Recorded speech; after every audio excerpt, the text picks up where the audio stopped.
샬롬, 듣는 말씀 들린 말씀 패스터 샤입니다. 오늘 말씀은 열왕기하 15장 말씀이고 24절 읽겠습니다.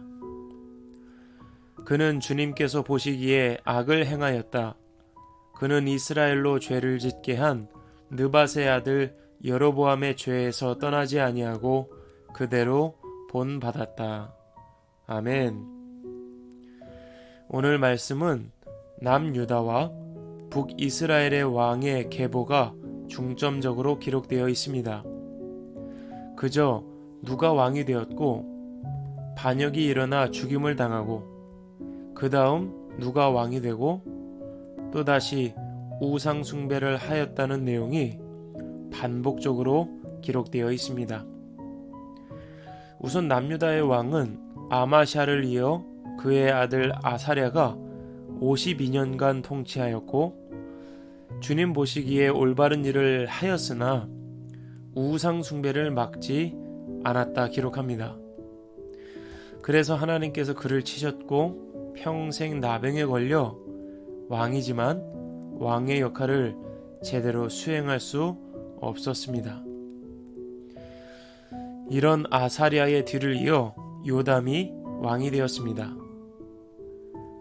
북이스라엘에서는 여로보암의 뒤를 이어 스가랴가 왕이 되었고 역모를 일으킨 살룸이 스가랴를 죽이고 왕이 됩니다. 이후 또다시 역모를 일으켜 므나헴이 왕이 되고 므나헴의 아들 부가히야가 왕이 됩니다. 그리고 또다시 역모가 일어나 베가가 왕이 되고 또다시 역모가 일어나 호세아가 왕이 됩니다. 왕들은 하나같이 우상 숭배를 하였으며 나라에 어려운 일이 있을 때 하나님을 의지하기보다 금과 은으로 해결하려 했습니다. 그래서 이들의 역사는 기릴 것 하나 없고 기억할 만한 것이 하나도 없습니다. 그저 계속 역모를 일으켜 왕권을 빼앗고 빼앗기는 피 비린내만 진동하는 역사가 되었습니다. 이것이 하나님 없는 하나님 백성들의 모습입니다. 오늘 말씀은 짧지만 긴 여운이 남습니다. 나는 하나님 없는 하나님의 백성으로 살고 있지 않은가?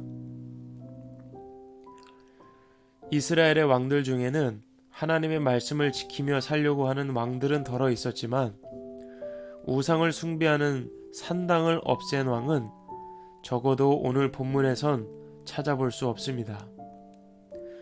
어려움 가운데 하나님께 도움을 청하는 자도 없었습니다. 이름만 하나님의 백성이지 그들의 중심에는 하나님이 계시지 않았습니다. 진정한 하나님의 백성됨은 하나님을 인정하고 하나님만 바라보는 것으로 시작됩니다.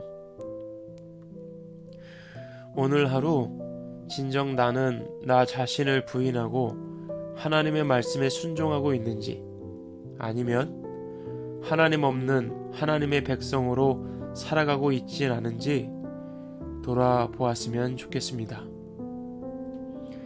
입으로는 하나님의 백성이라 이야기하지만 하나님의 뜻을 구하지 않고 하나님의 음성에 귀 기울이지 않는 내 멋대로 살아가는 삶을 살고는 있진 않은지 돌아보게 됩니다. 여러분, 오늘도 힘내시고 나를 위해 자신의 아들을 아낌없이 내어주신 그 하나님의 말씀에 순종하는 삶, 진정한 하나님의 백성으로 살아가시는 복된 하루 되시길 간절히 소망합니다. 지금까지 김종인 목사였습니다. 샬롬.